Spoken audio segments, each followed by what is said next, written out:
حي على الفلاح.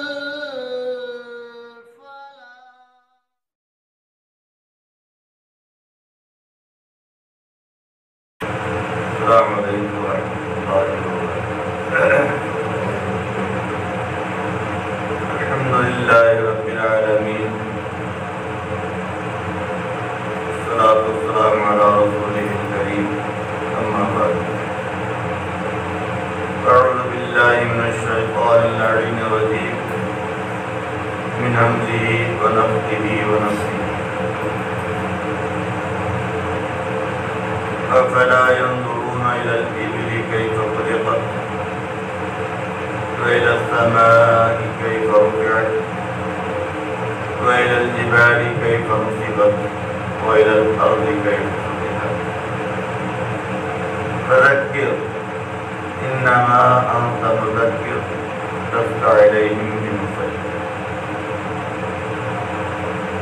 اللہ سبحانہ وتعالی نے یہاں پر انسانوں کی سمجھ کے لیے اور ان کو سمجھانے کے لیے 4 مثالیں دی، اور 4 مثالوں سے انسان کو اپنی ربوبیت، اپنی مالکیت اور اپنی خالقیت کا درس دیا۔ یہ سورہ یعنی سورۃ الاعراف، سورۃ الغاشیہ جو 2 سورے ہیں جن کی تلاوت ابھی ہم نے امام محترم سے سنی ہے، اللہ کے نبی علیہ السلام کے پسندیدہ اور پیارے صورتوں میں سے 2 صورتیں ہیں کہ ان صورتوں کی تلاوت اللہ کے نبی علیہ السلام اکثر و بیشتر نماز جمعہ میں، نماز استسقاء میں اور دیگر اہم مواقع پر فرمایا کرتے ہیں۔ بلکہ حدیث میں تو یہاں تک آتا کہ جمعہ کے دن بھی اگر عیدین میں سے کوئی عید آتی تو آپ عید میں بھی انہی 2 صورتوں کو پڑھتے اور پھر جمعہ کے دن بھی انہی 2 صورتوں کو پڑھتے۔ تو بہرحال یہ بڑی عظیم صورتیں ہیں،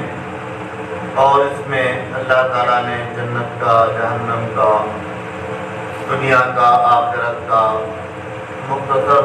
اس کا ذکر فرمایا۔ آخر میں آ کر اللہ رب العالمین نے بنی نوع انسان کو مخاطب کیا اور فرمایا کہ کیا وہ اونٹ کی طرف نہیں دیکھتے کہ اللہ نے اونٹ کو کیسے پیدا کیا۔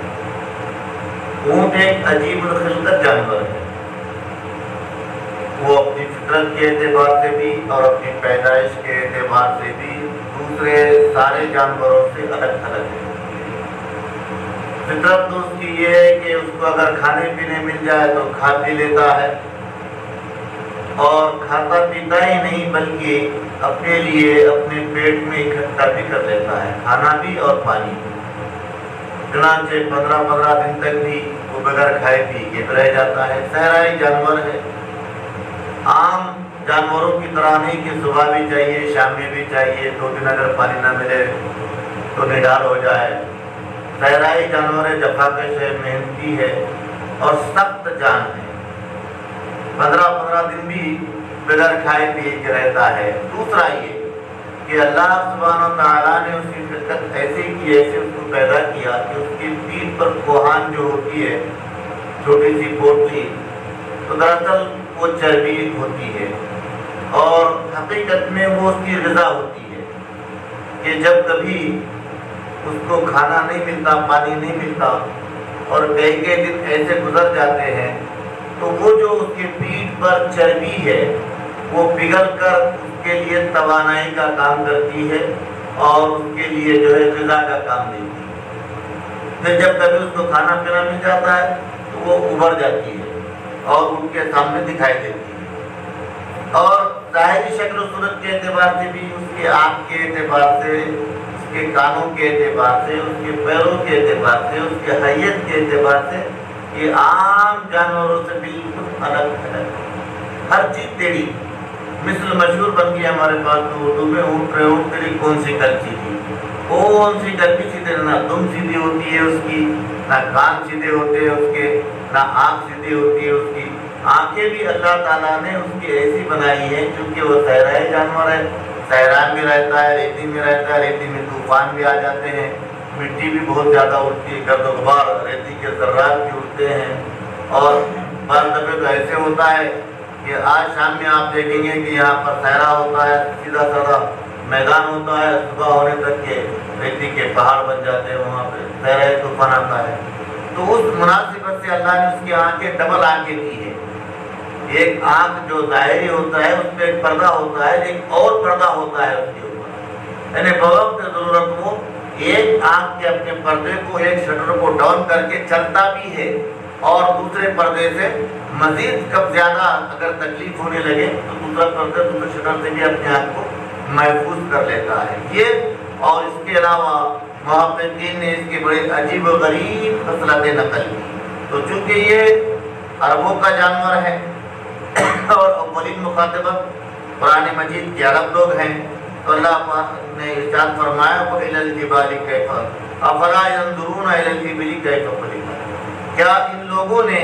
اللہ تعالیٰ کی خلقت کو، اللہ کی قدرت کو نہیں دیکھا کہ رب تعالیٰ نے اونٹ کو کیسے پیدا کیا؟ وَإِلَى السَّمَاءِ كَيْفَ رُفِعَتْ، اور دوسرے مقام پر رب تعالیٰ نے کہا کہ بَدِيعُ السَّمَاوَاتِ وَالْأَرْضِ، بَدِيعُ السَّمَاءِ إِلَى السَّمَاءِ كَيْفَ رُفِعَتْ، اور انہوں نے نہیں دیکھا آسمان کو کہ اللہ نے آسمان کو کتنا بلند کیا ہے اور کیسا بلند کیا ہے۔ دوسرے مقام پر فرمایا کہ بدیع السماوات، بغیر مثال کے، اس سے پہلے آسمان بنایا نہیں گیا تھا، نہ اس سے پہلے زمین بنائی گئی تھی۔ ہوتا یہ ہے کہ ایک مرتبہ بنانے کے بعد جب اس کا ماڈل ہوتا ہے اس کو دیکھ کر دوسرا آدمی آسانی سے وہ بنا لیتا ہے، لیکن رب تعالیٰ نے کہا کہ نہیں، آسمان کا کوئی ماڈل ہمارے پاس نہیں تھا، کوئی نمونہ ہمارے پاس نہیں تھا، پھر بھی ہم نے آسمان کو بنایا اور بنا کر اس کو بلند کیا۔ اور حدیث میں ہے،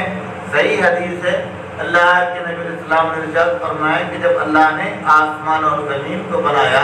تو یہ دونوں مل کے تھے، چپک کے تھے۔ پھر جب اللہ نے چاہا زمین اپنی جگہ پر باقی رہی، آسمان کو اللہ پاک نے بلند کیا، اونچا کیا، تو کہا کہ وَإِلَى الْأَرْضِ كَيْفَ سُطِحَتْ، اس کے بعد فرمایا کہ کیا لوگوں نے نہیں دیکھا وَإِلَى السَّمَاءِ كَيْفَ رُفِعَتْ، کہ آسمان کو اللہ نے کیسے بلند کیا، وَإِلَى الْجِبَالِ كَيْفَ نُصِبَتْ۔ حدیث میں اللہ کے وسلم نے ارشاد فرمایا کہ جب اللہ پاک نے زمین کو بنایا، زمین کو پیدا کیا تو زمین ہلنے لگی، پھر اللہ پاک نے پہاڑوں کے ڈھونڈیا اور پہاڑوں کے ستون اس میں نصب کیے تاکہ زمین نہ ہلے اور اس کا بیلنس باقی رہے۔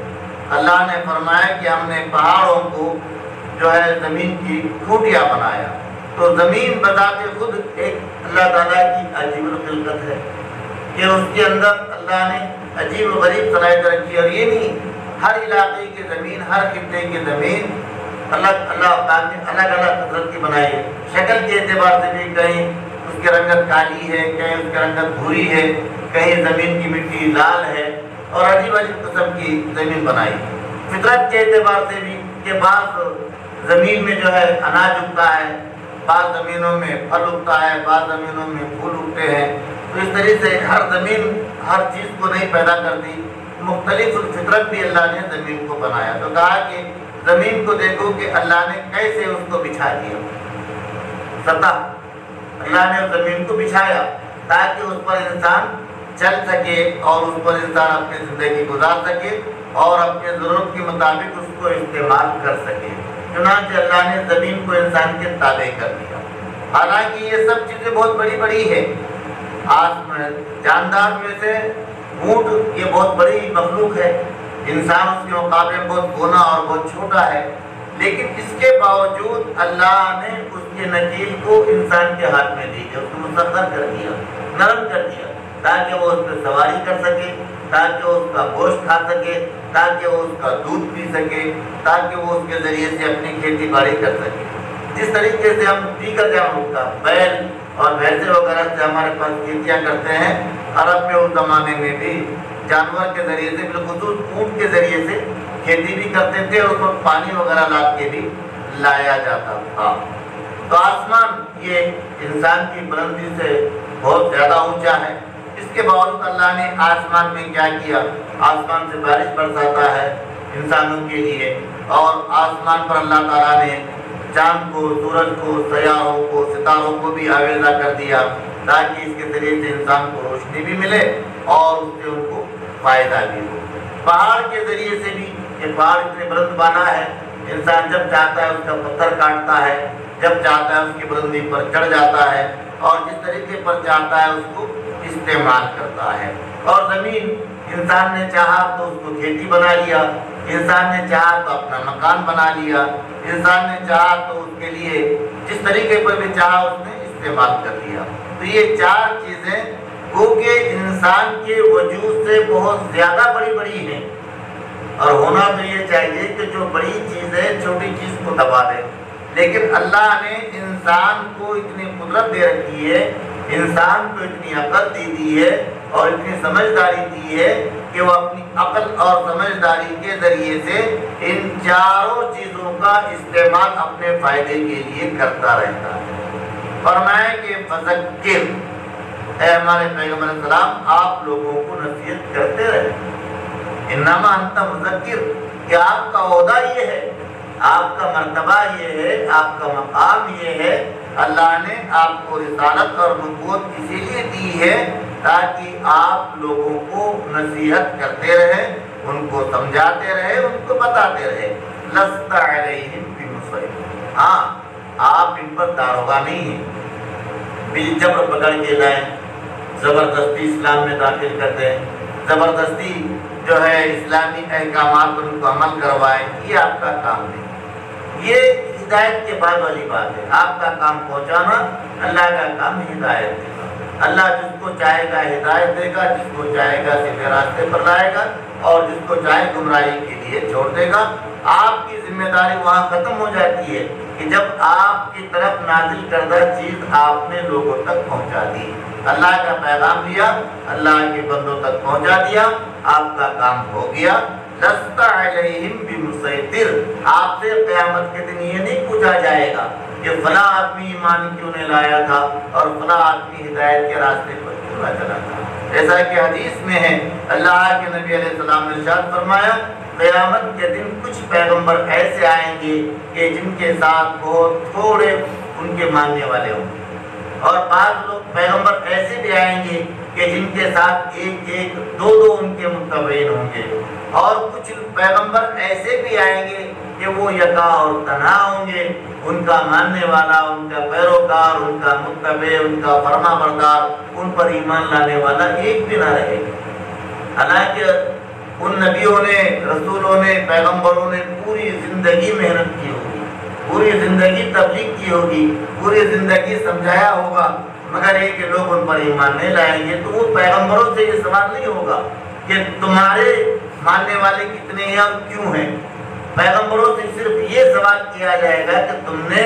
اللہ کے دین کو اللہ کے بندوں تک پہنچایا یا نہیں پہنچایا۔ تو آپ سے بھی یہ کہا گیا، لست علیہم بمسیطر، کہ آپ لوگوں پر داروغہ نہیں ہے، آپ کا کام سمجھانا ہے، آپ کا فریضہ تمام ہو گیا۔ تو ان چاروں چیزوں کے ذریعے سے اللہ سبحانہ و تعالیٰ نے انسان کو نصیحت حاصل کرنے